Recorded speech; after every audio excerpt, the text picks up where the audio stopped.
Chennai Buckingham கால்வாயில் எண்ணெய் படலம் அதிகமாக பரவி வருவதால் மீனவர்களின் வாழ்வாதாரம் பாதிக்கப்பட்டுள்ளதாக மீனவர்கள் வேதனை தெரிவித்துள்ளனர். மிக்ஜாம் புயலின் போது அதிக அளவில் நீர் திறக்கப்பட்டதால் பக்கிங்ஹாம் கால்வாய் வழிந்து வெள்ளம் ஏற்பட்டது. இதனால் வெள்ள நீருடன் எண்ணெய் கழிவும் கலந்தது. குறிப்பாக திருவொற்றியூர் பகுதியில் 8 கிராமங்கள் மற்றும் 800 முகத்துவாரம் முழுவதும் பாழானது. இந்த நிலையில் இந்த எண்ணெய் படலம் நாளுக்கு நாள் அதிகமாக பரவி வருவதால் மீனவர்களின் வலைகள், படகுகள், இன்ஜின் உள்ளிட்டவைகளும் முழுதும் நாசமாகியுள்ளது.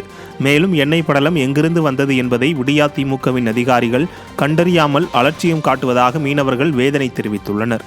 எனவே விடியா அரசு இதுகுறித்து நடவடிக்கை எடுத்து எண்ணெய் படலத்தை அகற்ற வேண்டும் என மீனவர்கள் வலியுறுத்தியுள்ளனர்.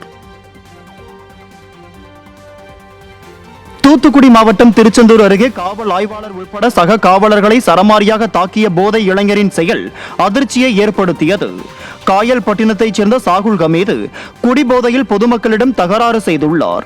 அந்த சமயத்தில் அங்கு வந்த சிறப்பு சார்பு காவல் ஆய்வாளர் மாரியப்பசாமி மற்றும் காவலர் ஜவஹர் ஆகியோர் சாகுல் ஹமீதை சமாதானப்படுத்தி வீட்டுக்கு அனுப்பும் முயற்சியில் ஈடுபட்டனர். ஆனால் ரகளையில் ஈடுபட்ட சாகுல் ஹமீது அவர்களை எட்டி உதைத்துள்ளார்.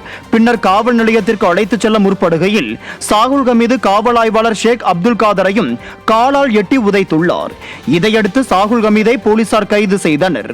விடியா ஆட்சியில் சட்டம் ஒழுங்கு சீர்குலைந்துள்ளதால் காவலர்களை தாக்கும் அளவிற்கு போதை ஆசாமிகள் அதிகரித்துள்ளார்கள் என்று பொதுமக்கள் குற்றம் சாட்டுகின்றனர்.